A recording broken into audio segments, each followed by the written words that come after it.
Olá a todos, meu nome é Breno Vieira e esse é um trabalho sobre sequências e séries da disciplina de Cálculo 2 da Universidade Federal de Mato Grosso do Sul.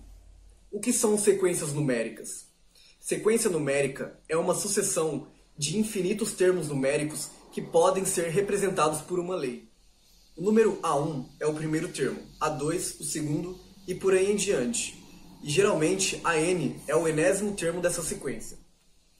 A lei de formação de uma sequência é uma expressão algébrica que nos permite encontrar cada um dos termos dessa sequência por meio de uma fórmula. Olá a todos, tudo bem? Bem, me chamo Lucas e preparem-se, pois agora nós veremos exemplos de Fibonacci. Ok, a sequência Fibonacci foi inicialmente proposta para descobrir a reprodução de coelhos. Agora faz sentido essa imagem, né? Bom, na imagem nós temos, começa com um par de coelhos e depois passa para mais um par de coelhos. Foram reproduzidos mais um par de coelhos. Agora nós temos mais dois pares de coelhos. E o próximo nível da sequência são 3 pares de coelhos. E assim por diante, conforme a lei da sequência de Fibonacci. Bem bacana, né? Mas vamos tentar entender um pouco mais isso. A sequência é definida pelas seguintes condições. F1 é igual a 1 e o F2 também é igual a 1, igual como a gente viu lá na imagem de cima.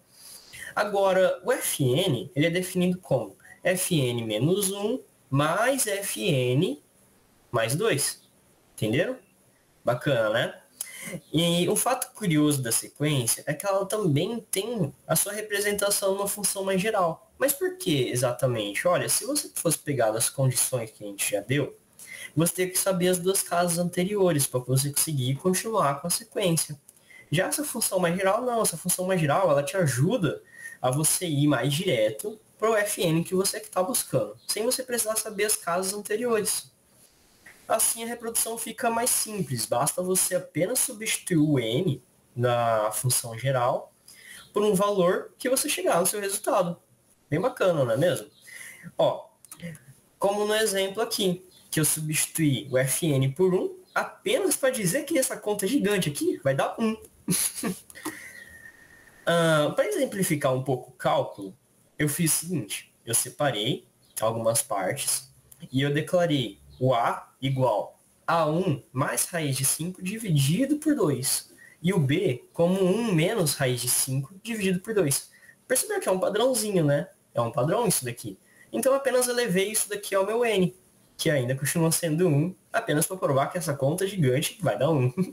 Mas se você substituir o seu N por um outro valor, que seja diferente de 1 e de 2, você vai obter outros valores maiores ainda. Bom, desse jeito aqui eu acho que fica bem mais fácil, não é mesmo?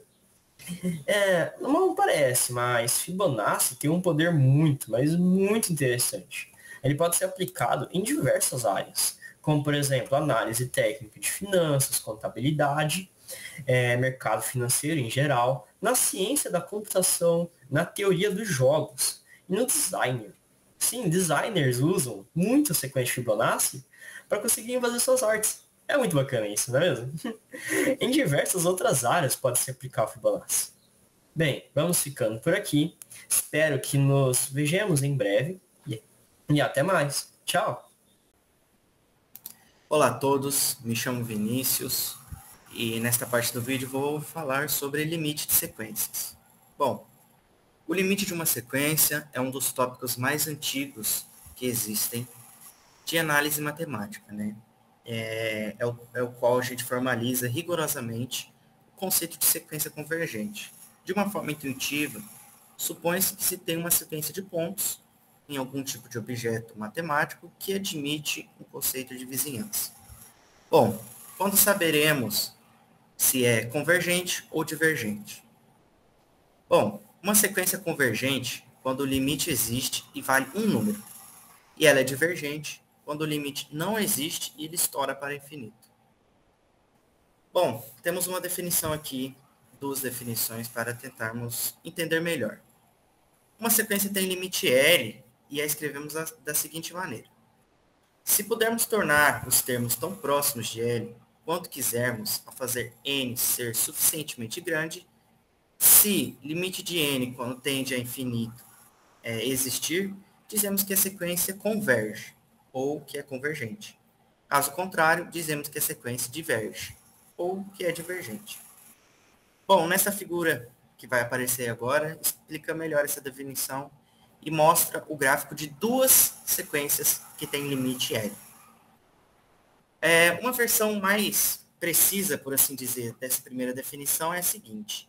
Se uma sequência de AN tem limite L e escrevemos desse jeito, se para cada epsilon menor que zero existir um inteiro correspondente a n, tal que, se n menor que n maiúsculo, então a segunda definição vai ser mostrada por essa imagem aqui, no qual temos A1, A2, A3, né, entre outros aí, que são marcados na reta real. E, bom, não importa o quão pequeno seja escolhido o intervalo, desde que existente um n, tal que todos os termos dessa sequência abaixo, no caso, AN mais 1, em diante, devem estar naquele intervalo. Oi, eu sou Isabela Bratti, dando continuidade ao nosso estudo sobre sequências, agora a gente vai aprender o que são sequências monótonas. E para entender a definição de sequências monótonas, a gente precisa entender o que são sequências crescentes e sequências decrescentes. Sequências crescentes são aquelas que o termo anterior vai ser sempre menor que o termo posterior, como a gente tem aí no exemplo da sequência W. 0, 1, 2, 3, 4, 5. Então a gente percebe que essa é uma sequência crescente, porque todos os termos anteriores são menores que os termos posteriores. Já a sequência decrescente, ela é o contrário da sequência crescente, porque o termo anterior ele vai ser sempre maior que o termo posterior, como a gente vê na sequência K. 9, 8, 7, 6. Então, os termos anteriores, eles são maiores que os termos posteriores. E uma sequência, ela é monótona quando ela é crescente ou decrescente. Ela não pode ser as duas coisas ao mesmo tempo. Ela tem que ser ou crescente, ou ela cresce, ou os termos anteriores são menores que os termos posteriores, né? Nesse caso, ela vai ser crescente. Ou ela é decrescente. O termo anterior vai ser sempre maior que o termo posterior. Ela não pode... Uma hora ela é crescente, outra hora ela é decrescente. E, nesse caso, ela vai ser uma sequência não monótona, não uma sequência monótona. Oi, meu nome é Cecília. Uma sequência ela pode ser classificada também em uma sequência limitada inferiormente limitada, superiormente limitada. Uma sequência limitada inferiormente é dada uma sequência de termo geral AN com n de i até o infinito, quando AN for maior ou igual que m para todo n maior ou igual que i. Ou seja, quando todos os termos da sequência forem maior que o número real, sendo esse m. Por exemplo, a sequência de termo geral n mais 1 sobre n com n de i até o infinito é limitada inferiormente, pois o numerador será sempre maior que o denominador. Por isso, n mais 1 sobre n maior ou igual que 1 para todo n maior ou igual que 1. Uma sequência limitada superiormente, que dada a sequência de termo geral AN com n de i até o infinito, quando AN for menor ou igual que m para todo n maior ou igual que i. Exemplo. A sequência de termo geral n menos 1 sobre n com n de i até o infinito é limitada superiormente, pois o denominador será sempre maior que o numerador. Por isso, n menos 1 sobre n menor ou igual que 1 para todo n maior ou igual que 1. Uma sequência limitada é dada uma sequência de termo geral com n indo de i até o infinito, quando m for menor ou igual que a n menor ou igual que m, para todo n maior ou igual que 1. Ou seja, quando todos os termos da sequência estiverem entre m e mzão, e esses forem reais. Uma sequência limitada é conhecida também por ser limitada inferiormente e superiormente. Por exemplo, a sequência de termo geral cosseno de n com n indo de 1 até o infinito é limitada, pois sabemos que, pelo conhecimento de trigonometria, que o cosseno de qualquer ângulo n é um número que está entre menos 1 e 1. Ou seja, menos 1 menor ou igual que cosseno de n menor ou igual que 1, para todo n maior ou igual que 1. O teorema da sequência monótona diz que toda sequência monótona ilimitada é convergente, ou seja, toda sequência que for crescente ou decrescente e for limitada inferiormente ou superiormente é convergente. Ela foi baseada no axioma da completude para o conjunto R dos números reais, que diz que se S for um conjunto não vazio de números reais que tem um limitante m, x menor ou igual que m para todo x em S, então S tem um limitante superior mínimo b. Isso significa que b é um limitante superior para S, Mas se M for outro limitante superior, então B menor ou igual que M. Agora que a gente terminou de estudar sobre sequências, vamos fazer alguns exercícios para revisar. Esse exercício se encontra no livro Cálculo Volume 2, do James Stewart, no capítulo 11.1. Exercício 1A. O que é uma sequência? Então, a gente vai revisar o que é a definição de uma sequência, né? Uma sequência, ela é uma lista de números com uma ordem definida, como tá aí no exemplo, né? A1, A2, A3, A4, A5. E que a gente estudou que ela pode ser de várias formas. Ela pode ser infinita, finita, pode ter uma quantidade finita de números, ela pode ir infinitamente, ela pode ser crescente, decrescente, constante, ou não monótona, né? Que no caso de ser crescente e decrescente, ela seria uma sequência monótona. Exercício 2A. O que é uma sequência convergente?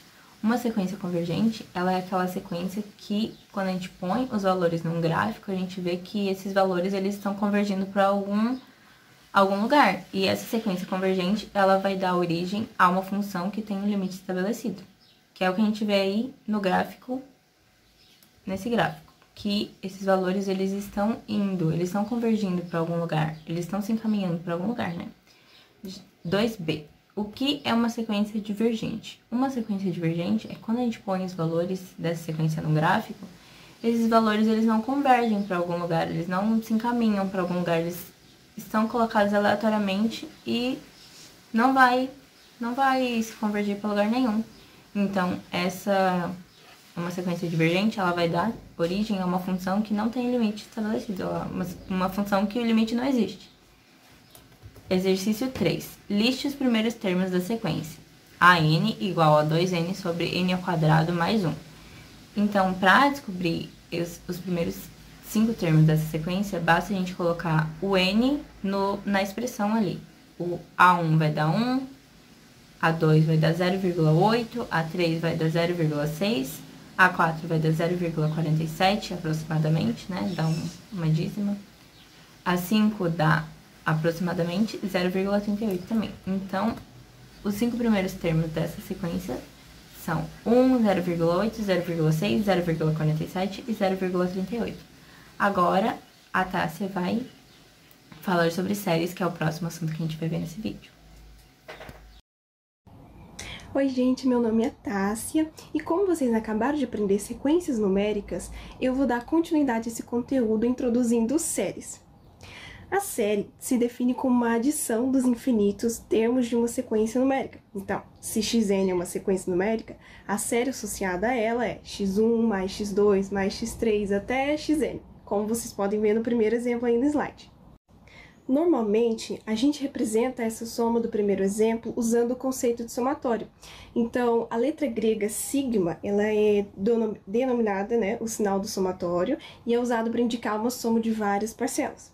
Então, essa soma ela pode ser lida como somatório de xn com variância de x igual a 1 tendendo ao infinito. Embora uma série seja sempre a soma dos infinitos termos de uma sequência, a gente define uma série diretamente pelo sinal do somatório, sem dizer que é a sequência que deu origem a ela. Então, nos exemplos A, B e C, vocês podem ver que são exemplos de séries por causa do símbolo de sigma, do símbolo do somatório. Como a gente sabe que a definição de série está interligada com sequência numérica, além dessa, tem outra sequência muito importante associada a uma série, a sequência das somas parciais, que o primeiro termo é A1, o segundo termo é A1 mais A2, e o terceiro termo é A1 mais A2 mais A3, e assim por diante. Então, a gente pode reescrever essa sequência de somas parciais dessa primeira forma, como a forma está embaixo. As somas parciais formam uma nova sequência de Sn, que pode ou não ter um limite. Então, se o limite existir, chamamos a soma de série infinita. Agora, para dar continuidade nesse conteúdo, a gente precisa entender como funciona convergência e divergência em séries, que isso, no caso, é o que a nossa colega Brenda vai falar para a gente agora. Continuando o raciocínio da Tássia, quando a gente tiver uma série de AN, com esse n variando de 1 a infinito, sendo igual a A1 mais A2 mais A3 mais AN vezes, e denotando ela por uma sequência que a gente vai chamar de Sn, sua nésima soma parcial se dará em Sn igual a série de AI, com esse i variando de 1 a infinito, sendo igual a A1 mais A2 mais A3 mais AN vezes.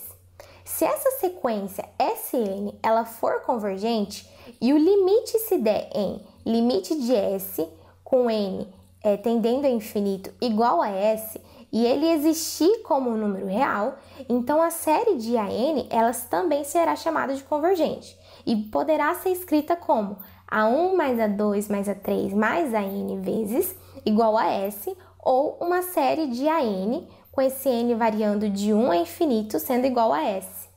O número S ele vai ser chamado de soma da série. E se a sequência Sn ela for divergente, a série também será divergente. Lembrando que a sequência ela será divergente se o limite de AN, com esse n tendendo a infinito, não existir. Portanto, a soma de uma série ela vai ser o limite da sequência das somas parciais. Ou seja, quando escrevemos uma série de AN com n variando de 1 a infinito igual a S, significa que, somando um número suficiente de termos da série, podemos chegar tão perto quanto quisermos do número S. Oi, gente, voltei com série geométrica para vocês, então vamos lá. Como que forma uma série geométrica? Ali no slide tem um exemplo de uma série de 1 mais 2 mais 4 mais 8. Então, a gente pode fazer essa mesma série considerando como 1 vezes 2, 2 vezes 2, 4 vezes 2. E reorganizando ela e colocando expoente, a gente faz como a série geométrica, que é o quê? Pegar o primeiro termo, que é 1, a razão ali que a gente já achou que é 2, multiplicar, né, o primeiro termo vezes a razão e colocar o expoente em cima, que no caso é o valor de k. Então, a gente reorganiza essa série nessa forma que está ali embaixo da somatória. Então, como que ficaria a forma? É somatória de k variando de 0 ao infinito, a vezes r, k elevado a k. Então, o nosso a é o primeiro termo, o r é a nossa razão, e k, ele varia, gente. Tem que prestar atenção, porque em alguns exercícios, o valor de k nem sempre é 0. Então, não é sempre que vai começar elevado a 0. Nesse exemplo que eu fiz ali, ele começa porque todo número elevado a 0 vai dar 1. E o nosso primeiro termo ali é 1.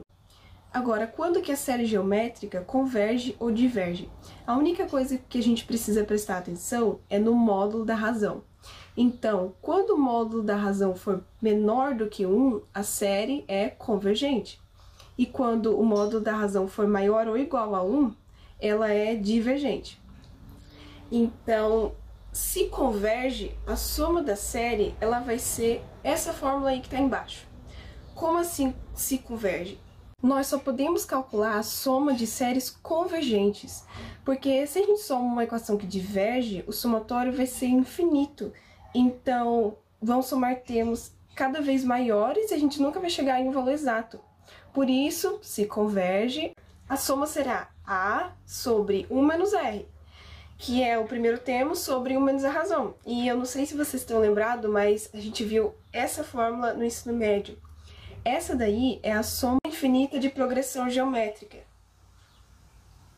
Agora, para fixar o conteúdo de série geométrica, eu vou resolver um exercício rapidinho com vocês, ó. Determine se a série é convergente ou divergente e, se convergente, encontre a soma. Então, nós temos ali a nossa série, achamos o primeiro termo, que é 1, a razão, que é 1 sobre 2, organizamos naquela forma da somatória, né? Então, ficou o símbolo da somatória, com k convergindo de 0 até infinito. Aí nós fazemos o 1, que é o primeiro termo, vezes a razão, que é 1 sobre 2, elevado a k. Como ali no nosso exercício k começa com 0, então nós elevamos 1 sobre 2 a 0, que vai dar 1, que é o nosso primeiro termo, mais, aí depois o próximo, k, depois de 0 vem 1. Então, como a razão é 1 sobre 2, o módulo dela vai dar menor do que 1, que é convergente. Então, portanto, como a série é convergente, a gente pode calcular a soma dela, que vai dar 2. Agora, para finalizar nosso vídeo, nós vamos fazer 2 exercícios sobre séries. Esses exercícios também estão no livro do James Stewart de Cálculo, Cálculo Volume 2, e esses estão no capítulo 11.2. Então, exercício 3. Calcule a soma da série de n variando de 1 até infinito a n, cujas somas parciais são dadas. A soma da série é igual a 2 menos 3 vezes 0,8 elevado a n. Então, a gente sabe que para calcular a soma de uma série, basta a gente calcular o limite dessa soma de série com n tendendo a infinito, né? Então, a gente calculou ali o limite e deu que o limite é igual a 2. E como esse limite deu igual a 2, a gente sabe que a soma da série é igual a 2 também. Exercício 15. Seja a n igual a 2n sobre 3n mais 1, letra A. Determine se a n é convergente. Então, a gente sabe que para determinar se uma soma de série qualquer é convergente, a gente tem que ver se existe um limite. Se existe um limite, ela vai ser convergente. Se esse limite não existir, ela vai ser divergente. Então, a gente calcula o limite, né, com n tendendo ao infinito. E aí, a gente tem que o limite desse AN, com n tendendo ao infinito, é igual a 2 sobre 3. Então, existe um limite. Então, a gente sabe que essa soma de série, ela é convergente e converge para 2 sobre 3. Agora, a letra B. Determine se a soma de n igual a 1 até o infinito a n é convergente. Para essa soma de indo até o infinito ser convergente, ela tem que ser, o limite dela tem que ser igual a 0. Então, como a gente calculou na letra A que o limite dela é 2 sobre 3, ela não é convergente, ela é divergente. Então, na letra B, ela é divergente. Oiê, tudo bem? Bom, nós queremos agradecer muito a nossa querida professora Lilian e que nós montamos um recadinho para você, prof. Está aqui. Pessoal, vamos ficando por aqui. Espero que vocês tenham gostado deste vídeo. Não esqueçam de dar um like, tá? De se inscreverem no nosso canal, ativem o sininho para não perderem o próximo vídeo. E, é claro, compartilhem com os amigos. Tchau!